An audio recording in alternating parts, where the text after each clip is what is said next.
So, Christy, I want to thank you for joining us today. And just to clarify to the audience, your real name is Christy Elliott. Yes, ma'am. But you write under the pen name of Misha Elliott. Yes. And I do that because when I started writing books, my mother was paranoid that people would find out at the church that I was writing books, and she didn't want to be embarrassed. Okay. How long have you lived in Palacios, and what is your favorite part about the town? I can't believe it's been 5 years that we've been here in Palacios.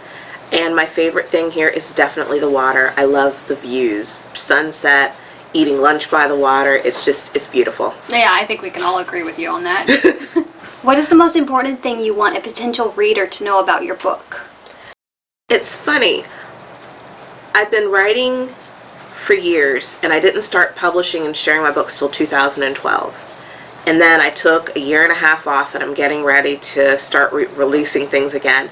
So I think it's changed over time. So now I think the most important thing I would want the reader to know is I'm not writing a book just to write a book. I'm writing something that I would enjoy sitting down to read as well. Well, I've read some of your books, and I know that you do different genres and things. So I don't know, today do you want to focus on an overview of your books or just one in particular?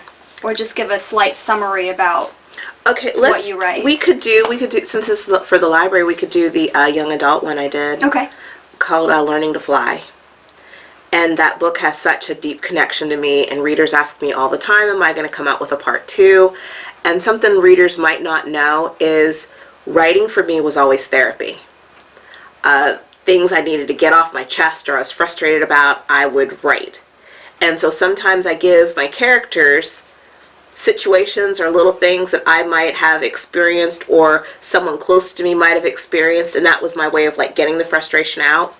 So the struggles that Sophie goes through in learning to fly, I can relate to so many things that Sophie goes through, and the issues that she has with her mother, because a lot of us aren't fortunate to have had great relationships with our moms growing up. And so that angstiness between the two of them that's there, it's something I wanted to have a second book on. I've actually written the second book 4 different times.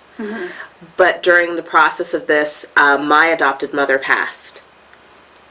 And so I haven't quite come to terms with, do I want to write a sequel and finish it and put it out there?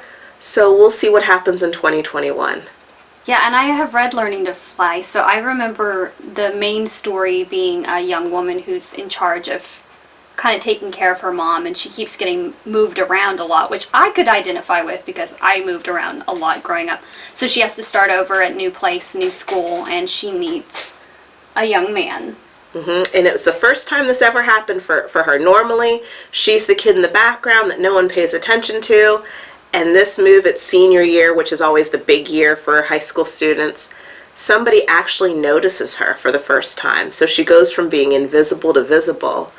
And with that comes the pressure of, okay, now I'm part of the cool group versus the other, status that I was in before. What am I going to do? And she has questions that she has to think about, is she going to have sex?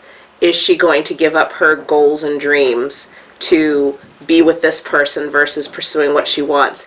Is she going to get involved with underage drinking? Like all of that stuff. And I know sometimes parents worry about kids reading these types of things in books, but honestly, it happens.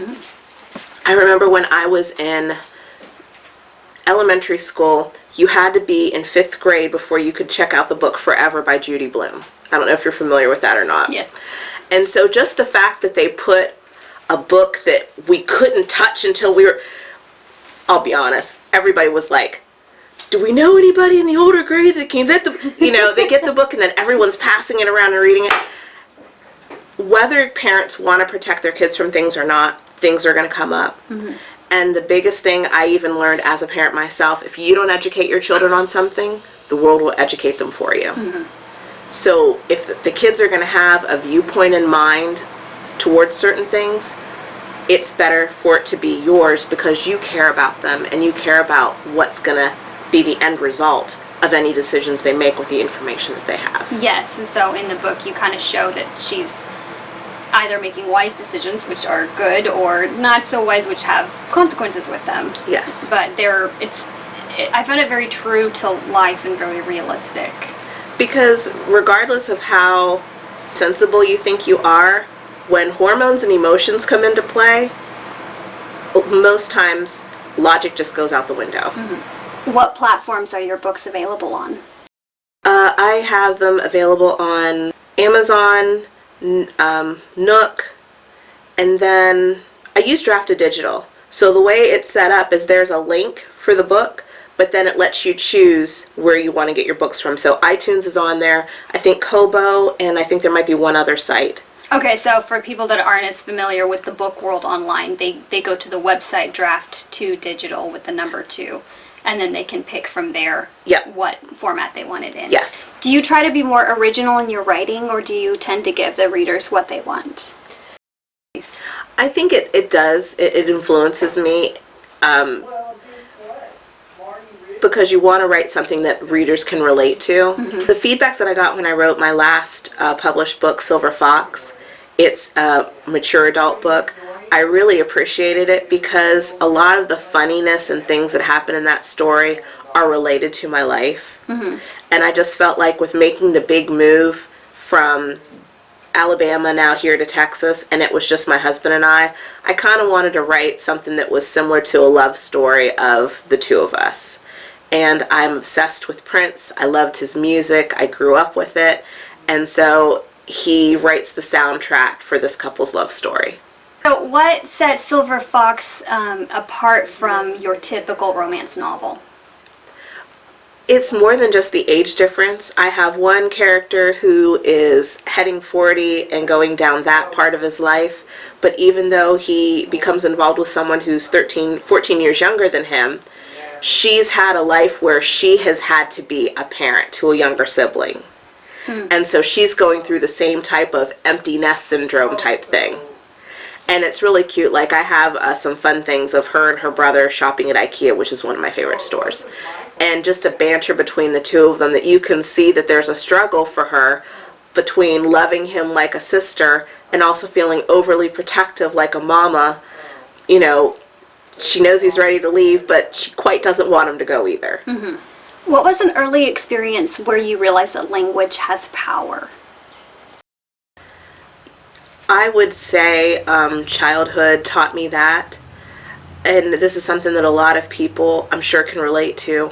When you hear words, whether they be words of praise or words that are negative, you save those. And then sometimes you'll be in a situation later on and you'll hear those words that were somebody else's repeated back to you. And it can skew the way that you feel about yourself, make you unsure, or can give you confidence to encourage you to try something that you might not have tried before. But really, it's important to remember that the way that we speak to our kids, we need to be careful with that, because the words that they hear will shape their outlook for the future. That is very true.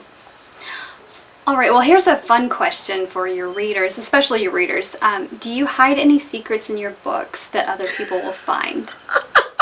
It's so funny. I told you about learning to fly, and there's a lot of personal things in it, and I didn't realize that my mother had read the book because she was completely against me writing, and my mother was always an avid reader. Well, I found after she passed, there was a copy of the book she had bought, I guess from Amazon, and had it delivered to her. And she had highlighted all of those little things, like case in point, Sophie's locker combination is the address of the house that I grew up in.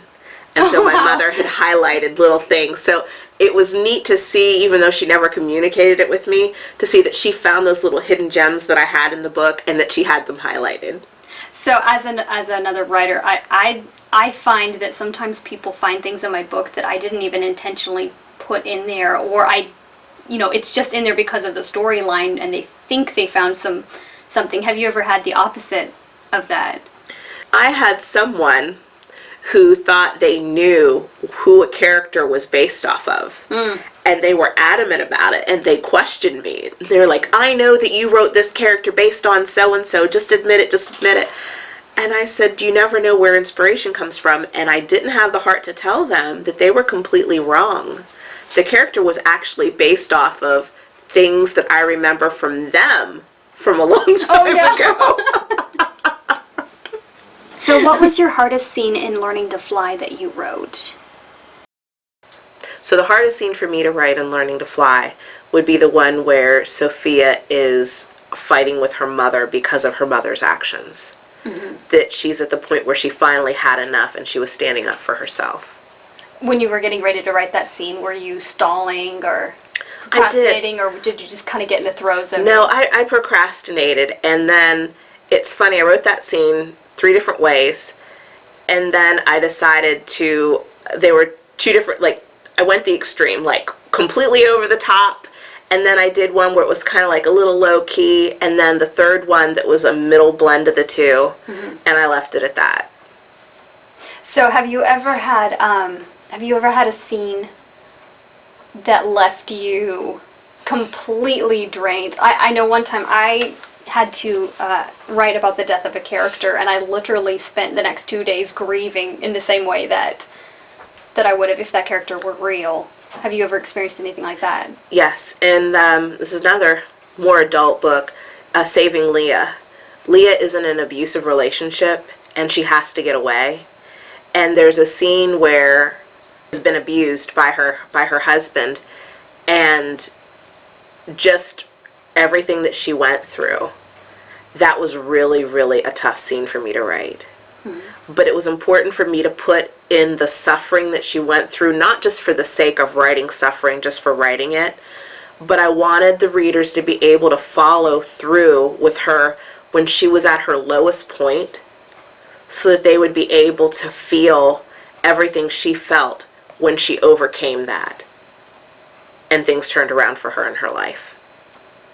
So in your books, would you say that there's a common theme of empowerment or victims rising, or do you have a common theme in there? I would say I don't intend to do it purposely that way, but I like to have it where even when things don't look like they're going well, that I give the characters a chance to redeem themselves or to be the best version of themselves by the end of the story. So in general, do your stories normally have upbeat endings or tragic, or somewhere in the middle? I'd say there's usually upbeat. Now, as far as like Learning to Fly, the way I left it, I did like an updated version of it whenever I had a contract with Book Trope, and they published a version of it, and some got that there was an ending, but it still wasn't enough of an ending for a lot of people, which is why they were asking if there was going to be a sequel for it.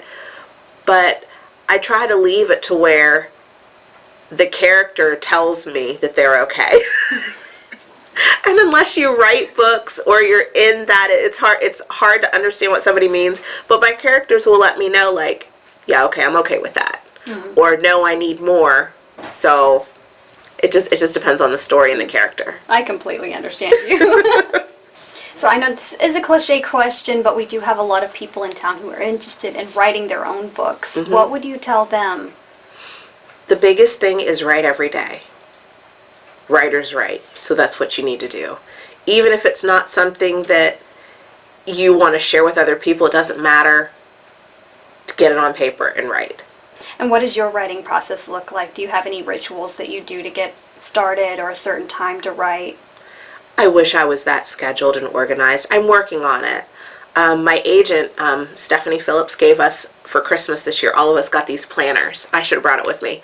But it's really cool because the beginning of it is like, what goals do you have for the year, writing-wise, and all of that. When do you want to publish your book, to kind of rein me in and make me more disciplined. So it is my goal to at least have one book out by my birthday, which would be June 23rd, 2021. So what is the most important thing you would like a potential reader to know about your book? That's really hard. I have here, this is not a true list of all of them. This is just a couple that I told the library to get. Some of my favorite authors. Christopher Rice, Kristen Proby, Samantha Chase. Audrey Carlin's book isn't here. It hasn't arrived yet. I love the way that they write and they pull the reader in.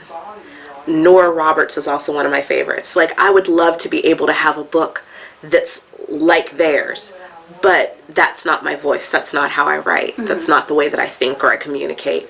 So I would like to be able to have the reach that they have, but for it to be my own authentic voice that people are reading when That they read makes the sense. stories. Well, thank you so much for having me today, Lindsay. I love coming to the library, and I really enjoyed doing this interview with you. Thank you. We appreciate you coming.